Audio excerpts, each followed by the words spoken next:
It's not always lollipops and rainbows in the fantasy hockey game, and that's why we got to break down the top disappointments so far this season so you know how to get this paper on the Locked On Fantasy Hockey Podcast. Let's tap in.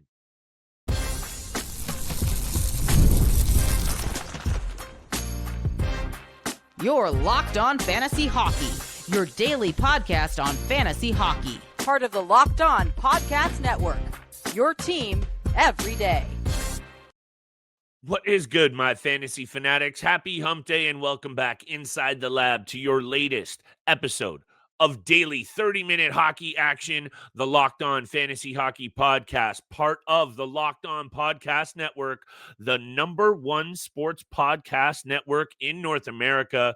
Shout out to the everydayers who continue to hold us down and make us their first listen every single day. Today's episode is brought to you by our friends at FanDuel Sportsbook, where right now new customers that download the FanDuel app and place a $5 winning wager get $300 in bonus bets back in their accounts. Mr. Rodin, we like to come on here and highlight all of the excellent performances, hot targets, streaming options, but we also got to look at the negative performances. Biggest disappointment so far this year, you and I could come up with a whole bunch immediately. Let's talk about it so our GMs out there know how to handle these players. Over to you. Before we get to big-time bets at the end of the show, we got a number of big disappointments. We got fire graphics, courtesy of your boy. Over to you. Who you looking at first? Who's been letting you down so far?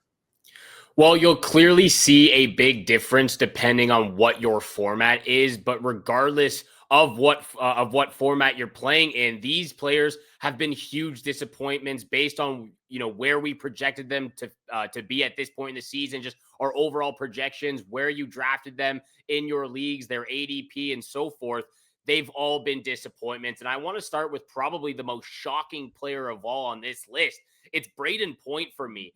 This was a typical second, third round draft pick in your league, maybe fourth round on the back end of things, a solid centerman who's been a perennial 40 goal scorer the last, 3 years now in a row. He's done it 4 times in his career, but you look at the last 3 seasons, 51 goals, 46, 42, putting up 80 plus points in 3 consecutive seasons.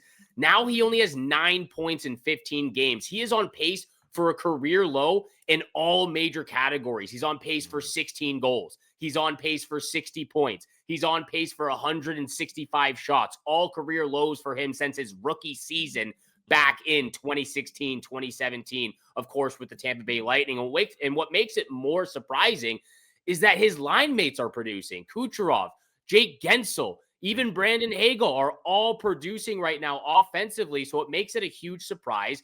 He's not having that clutch factor that we've seen him have year in and year out, where he has 12 game-winning goals, 7 game-winning goals. He's producing on the power play. He's not doing that this season. I believe only 3 power play points to show for it. I know Tampa Bay's man advantage hasn't been the best or the strongest this season. Mm-hmm. I believe they're sitting at around 50% on the man advantage. He's not producing. He's not getting those touches. His shooting percentage is at an all-time low of 9.7 right now. I'm very surprised about Brayden Point's performance at this point in the season. I also wanted to throw Victor Hedman in the mix because he's also not where his ADP was at and where managers were drafting that player. So both those guys, especially Brayden Point, again, when we talk about some of these disappointments, they could be a buy low target or have that perspective with these guys, but it's been atrocious so far for all these guys we're going to talk about.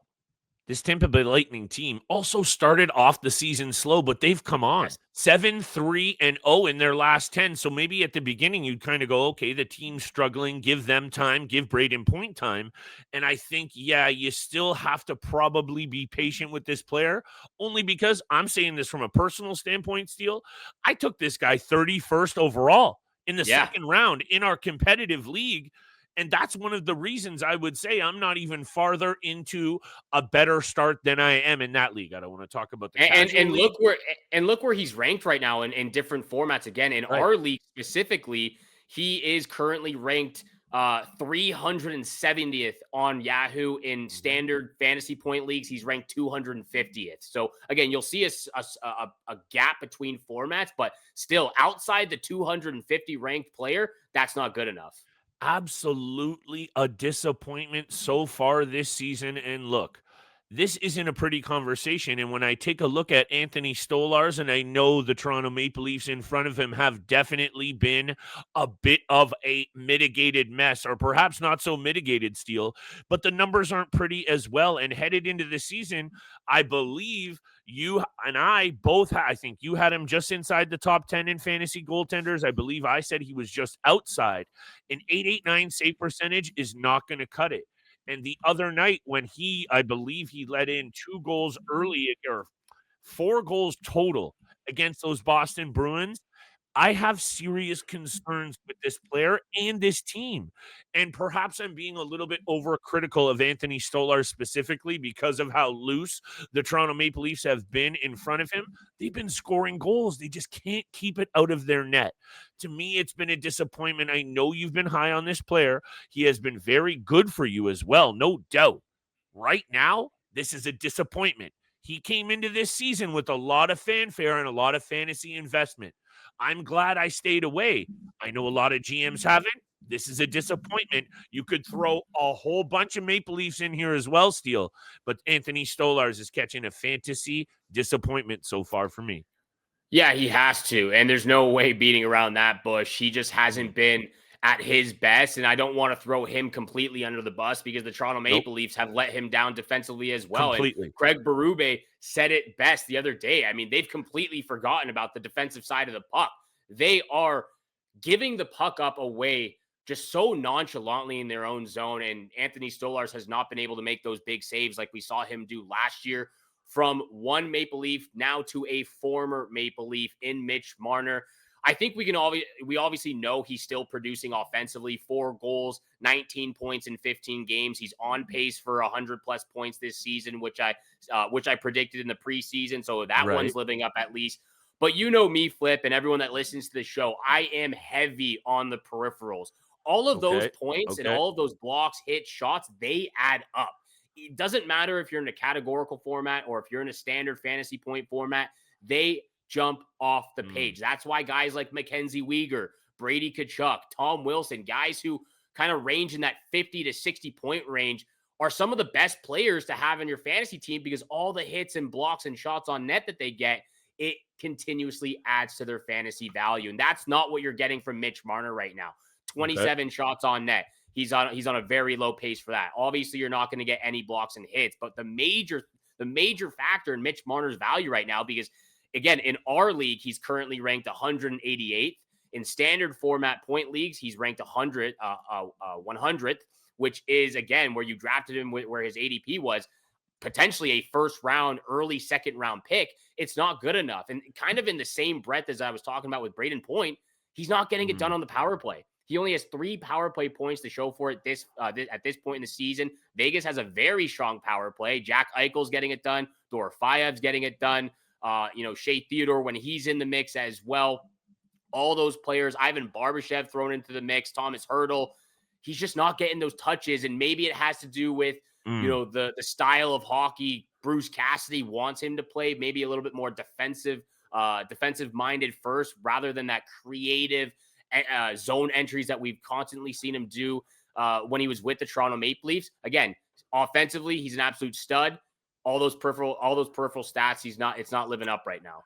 I don't know if I fully am here for the disappointment from Mitch, but I will say this. What the Vegas Golden Knights have been doing of late has not exactly been pretty. I still think 19 points he has so far to start the season? He's still on pace for 100 points. I'm still feeling pretty good about what I'm seeing from Mitch Marner fantasy-wise. Yeah, okay. How about this? Let's agree to disagree, because what I have seen from this Vegas Golden Knights team of late is somewhat concerning as well. The goaltending is also something that we are getting questions about. Carter Hart, should you stash and have some look at him as he is available? We'll break down that more over the coming weeks. Let's talk about more disappointments and big-time bets. Lots more fantasy content coming the rest of the week. Today's episode is brought to you by our friends at Drip Drop. When I'm feeling hydrated, everything works better. Focus, energy, mood, even my skin. Steel, you know this. It's because we've been using Drip Drop. It's doctor-developed hydration that keeps us both running at full power. No matter what our days look like, Drip Drop isn't your average sports drink. It delivers 3 times the electrolytes and half the sugar of leading brands using a science-backed formula trusted by medical professionals, firefighters, and over 90% of top college and pro teams. You know you got to be checking out Drip Drop. Delicious flavors. They bust you out of that midday slump before or after the gym. Right now, Drip Drop offers our podcast listeners 20% off your first order on dripdrop.com. Use promo code Locked On NHL at dripdrop.com. Promo code Locked On NHL. Stock up now before the hot season hits, or keep your body and mind performing at their best with Drip Drop. And thank you so much for making Locked On Fantasy Hockey your first listen every single day. And thank you so much for making the Locked On Podcast Network the #1 sports podcast network. It really does mean everything to Flip and I, and of course everyone on the network. You know, everyone's been putting so much work into it, and October was a great month for us. So thank you so much for that. Continue to hit the subscribe button, the follow button, leave a 5-star review, continue to leave those comments on TikTok, Instagram, Twitter. We really do appreciate all those conversations we have with all of you. Flip, over to you, my friend, and then I'll get to my next player as well, which I want to speak about a goaltender here too. But yeah, I mean, where do you want to go with this on your side? Evan Bouchard is getting ripped in practice by Connor McDavid. And look, the Edmonton Oilers have 18 points, right? The season is far from over. But when you knock on the door of the Stanley Cup so closely, and I understand last year Florida really took it to them. What is it, 4-1, I believe the series ended in 5 games. Let's have a serious conversation about what the expectations are in Edmonton. And when I see Connor McDavid rip basically very politely into Evan Bouchard, you know it's a serious problem here. 11 points in 17 games isn't super disappointing. However, Steele, what is an 82-game pace of 53 points, and this guy's making $10.5 million. You would have bought into him as one of your top defensemen in the fantasy game as well. Over the last couple of years, 82 points, followed up by 67. We saw the drop-off. You and I have highlighted it. You spoke about it's a lack of mental acuity at times for this player. He looks almost lost, lazy, disengaged, or all of it. 23 giveaways to only 8 takeaways. That's a concern as well. This guy jumps off the page to me, Steele, as disappointing. Maybe we got into him too hot and heavy. There's still value here for sure. But when you're looking at even, let's say, the bottom at 67 points last year, and he's going to come in at 53, this is a huge disappointment. And if you were looking at some other D-men around this realm and you did take Evan Bouchard instead of others, this could be the backbreaker at the end of the season. This guy has just not been good enough. He hasn't. And I honestly can't think of another player in the National Hockey League right now who has a worse time committing to a decision or making a decision on a play. Defensively, he doesn't know how to make that clean, clear pass. He doesn't know when to pinch. You know, we've seen so many times and times again where he makes the wrong decision on either side of the ice, offensively or defensively, which again lets Stuart Skinner out to dry for the most part. And again, we could have a conversation about him being I wouldn't say him being a fantasy disappointment because we knew this was going to happen, but they've also left him out to dry. In that game against Columbus, I mean, I was shocked that they were able to claw their way back and somehow win that in overtime. I mean, that's a tremendous effort in their part, but Evan Bouchard definitely one of the biggest disappointments of this season. We were definitely high on him after that 80-plus point year and then what he did in the playoffs. Yes. It's definitely a shocker. Let's go from one Canadian team to another. Back out east, though, the Montreal Canadiens. And I know this one's a little bit different because we considered him, or I considered him at least, to be in that 0G strategy. Wait to draft Sam Montembeault later in the drafts, you know, closer towards the 15th to 17th round is where I thought you could get him. And I know he was drafted around there. for the most part. And it's not like his numbers jump off the page throughout his career. Over the last 3 years, it's been okay, hovering around that 900, 903 save percentage, anywhere between a 3.42 and a 2.82 goals against average the last 3 years. But the way he has played and the way he has started compared to what we saw him do in those 3 games against the Washington Capitals in the playoffs last year, I really thought this was going to be a season for him to really step into the spotlight and have this year as the number one guy. I know Jacob Dobeš has been great. Obviously, I thought there could have been that 50-50 split. It's Dobeš's crease at this point. Sam Montembeault has just been a disappointment. Again, it depends on what league you're in. When you look at our specific categorical league, the preseason rank, he was 176th. Currently, he's ranked 518th. So this is a goaltender that you're not buying into at this point. If he's on your team, you have to drop him. Maybe you pick him up off the waiver wire on, an advantageous week for the Montreal Canadiens, or just like if it's a back-to-back situation where he has a favorable matchup. But even in those cases, in those games, he's been struggling. Utah, again, he got a big win against Utah, 6-2 win. Philadelphia, 4 goals allowed. Edmonton, 6 goals allowed. Rangers, 4 goals allowed. Ottawa, 3 goals allowed. Those are all in his last 5 games. He's only had 1 game above a 905, which was the game against Utah. So this goalie has struggled. I was high on him going into the season. Not at this point. It is Jacob Dobeš's crease. He's 6-0-1 on the season. And not fantasy related, but he's basically played himself right out of the conversation for Olympic contention, which, 100%. He might have not been a lock for that. But when you see the struggles of Binnington, Aiden Hill is hurt. If this was a hot start from Sam Montembeault, he was almost a lock on the Olympic team. And now he is not. However, this Montreal Canadiens team is going to continue to serve value, even though Steele wanted to bring this up. 27 plus shots against per night finds them in the bottom half of the league. They do allow a lot of shots on net, so things could be tightened up on the defensive end. I'm not trying to nitpick here. Sam Montembeault has been a disappointment, straight up and down. No way around that one. However, if you want to talk about another player, and not to get too personal here, your boy Robert Thomas has been a snooze show. And I did want to bring up here what you have said for 3 years. And it's because you're right. What have you said about this player?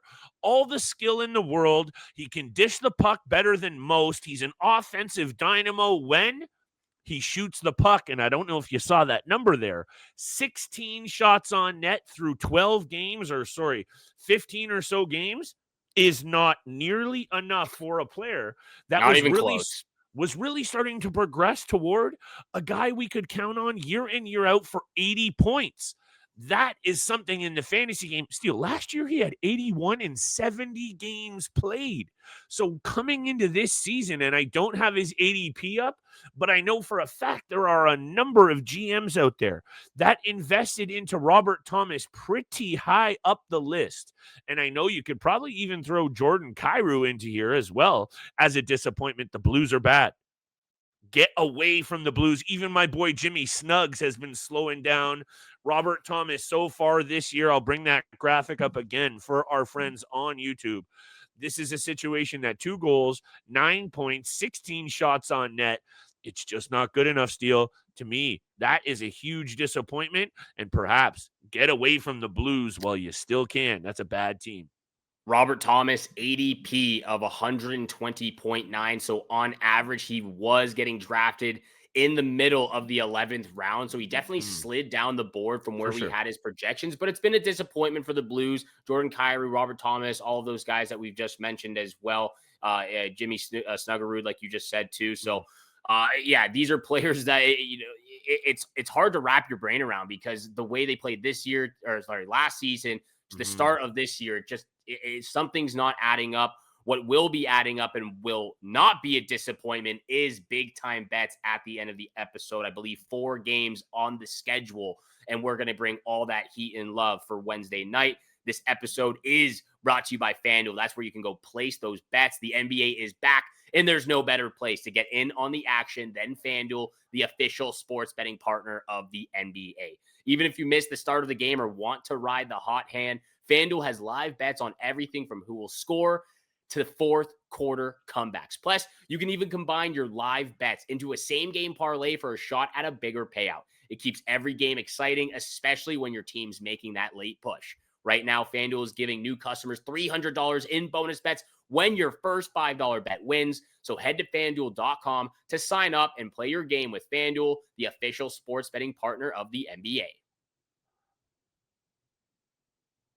Once again, thank you so much for making the Locked On Fantasy Hockey Pod your first listen every single day. Hit that subscribe, the follow button, leave a comment. We do appreciate all that love and support. Share with your friends and family out there. Real quickly, before we get to big time bets, we got one last player each, I believe, who's been a disappointment this year. And I got to go to the Buffalo Sabres in Rasmus Dahlin. 1 goal, 8 assists, a -11. And in the same breath of what you were talking about with Evan Bouchard, look at Rasmus Dahlin's ratio of giveaways to takeaway. Last year was by far the worst season in that regard for Rasmus Dahlin. 105 giveaways to 39 takeaways. He is on the exact same pace this season. 31 giveaways this year to only 6 takeaways from what we've seen him do throughout the first five years of his career. It's not adding up. His physicality has dropped as well. He had a career high 195 hits 2 seasons ago. He had 101 hits last year, only 12 hits in 14 games so far this season. Obviously, the blocks have been pretty steady for this guy. But when you look back to his career year of 73 points in 78 games, 4 straight seasons of 10 plus goals, almost, 15 plus goals for the most part. He had that 68-point season last year. We thought, okay, he's back. He's dominating. He's taking control from the back end and moving that pressure forward. Obviously, the Buffalo Sabres didn't start off great. They turned things around pretty quickly, slowed off a little bit recently as well. And we all know Rasmus Dahlin is not with the team. He's back in Sweden, dealing with a family issue. Everything is okay from what we've heard, but he is not playing for the time for the time being, and for at least the foreseeable future until we get some news, which we will be talking about on the Locked On Fantasy Hockey podcast, of course. Nevertheless, big fantasy disappointment this year. A, because he's not playing right now. B, 9 points in 14 games, a -11, 10 penalty minutes, a 2.6 shooting percentage from a guy who's been very steady offensively and has had a career 7 shooting percentage. It's just not good enough. This guy made the top 5 or 6 on basically everybody's projected draft list for banger leagues or otherwise, Steele. This guy serves up so much value. And yes, the off ice, where I don't want to say issues because, his partner was ill. And that is just one of those caveats. These guys are human beings as well.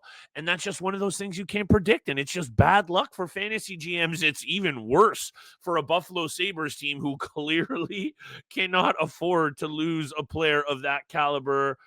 This New York Rangers team, though, Steele, very quickly before we get to bets with our boy Breadman here, Panarin, he was ADP'd at 27.5. And when you head into this season, and I know he just popped 2 goals the other night, he's up now to 12 points on the season. This is a disappointment. This is a perennial 90 to 100-point player, only a couple of years removed from 120 points. When you see 96, 92, 120, and then 89, you immediately lock yourself into the top 2 rounds of every single draft, aside from maybe some outliers, and then you're in the 3rd, and that means this is a disappointment. The New York Rangers, aside from just the last game where I believe they got a power play goal or 2, they were in the basement for power play proficiency, and that is a problem for a guy in Breadman who brings you the power play value in fantasy. I think he'll turn it around. I say be patient with Breadman here. There is the bald headness who's going to bring out that fantasy value. I still think the Rangers also got that monkey off their back in a big way with a big home win, finally scoring some goals. You could see it on their face. This is Vincent Trocheck effect. Thank you very much. However, Breadman, disappointing so far. Stay patient. Over to you, my friend. I'm going to keep doing this while you continue to go 9 out of 10 on parlays. I know that was gutless, but I'm going to just defer to you. I thought this was a tricky little 4-game board here. I don't love what I'm seeing, but I got 3 picks regardless. Let's get after it. Who are you looking at here? Yeah, 4 games on the schedule. One game really jumps off the page for me, and it's the last game of the night, the New Jersey Devils and Yes, Chicago Blackhawks. So I I've got agree. a same game parlay, 3 picks here, and it's really circled around Jack Hughes. Jack Hughes has gone pointless in the last 2 games. That's unusual. Jack Hughes, 2+ points, is Love. coming in hot against the Chicago team, which has been very good defensively. I could see this being an over as well. However, I am just going to stay away from that over-under and focus solely on player props and money line. So first off, Jack Hughes, 2+ points. That goes with the Jack Hughes 4+ shots. He has had 22 shots Steele. in the last 3 games. He had 11 shots against the New York Islanders the other night. He had 6 the other night. Let me get this. 5 against the Pittsburgh Penguins, 6 against the Montreal Canadiens, 22 shots in total, if my math is correct, in the last 3. Jack Hughes, 2+ points. Jack Hughes, 4+ shots. And I'm going to be, again, staying a little bit safe on this one. Devils on the money line, minus 160 against the Blackhawks. Again, very strong team right now, but it's really New Jersey Devil heavy on Wednesday night. 8-1-1, the New Jersey Devils in their last 10 against the Chicago Blackhawks. First pick of the night, Jack Hughes, 4+ shots on net. Tonight's our night, brother. Stay tuned. Hold on, I got more for you. Devils on the money line as my lock of the night. I was going to throw in the over. I also stayed away, which is making me feel even better. I do, however, like the Buffalo-Utah tilt over the number. I know it's kind of like almost too good to be true with 2 teams that clearly get involved in crooked number scoring. Yeah. So I might just chicken out and take it down to 5.5 if I'm hammering in with our other picks. However, I still see a high scoring tilt between those 2 teams, but I love the Jack Hughes 4+ shots and my lock of the night, Devils on the money line. I think we're cooking up something special here, my friend. It's sprinkle time. Yeah, you know what? I wanted to take the over potentially in that game as well. However, I did take it 2 games ago or 3 games ago when Alex Lyon played. And it was a 2-1 overtime loss to the Utah Mammoth and Buffalo Sabres. Alex Lyon played great. Karel Vejmelka played great. So that's why I'm going with the last game of the night here. It's the only one that really jumped off the page to me with those player props and money line. However, kudos to you to taking the over. I hope it hits for you. I hope all of our picks hit. Wednesday night, Chicago Blackhawks, New Jersey Devils, same game parlay. Throw it into the bag of what you're betting here on the Locked On Fantasy Hockey Pod. Thank you so much for making the show your first listen every single day. For your second listen, make sure you go check out the all-new Locked On NHL Game Night. Every game, every night, until a Stanley Cup champion is crowned. You can get local analysis on a national scale, and you can find NHL Game Night on Locked On NHL on YouTube or wherever you listen to your podcast. And we'll see you back here again tomorrow. Peace.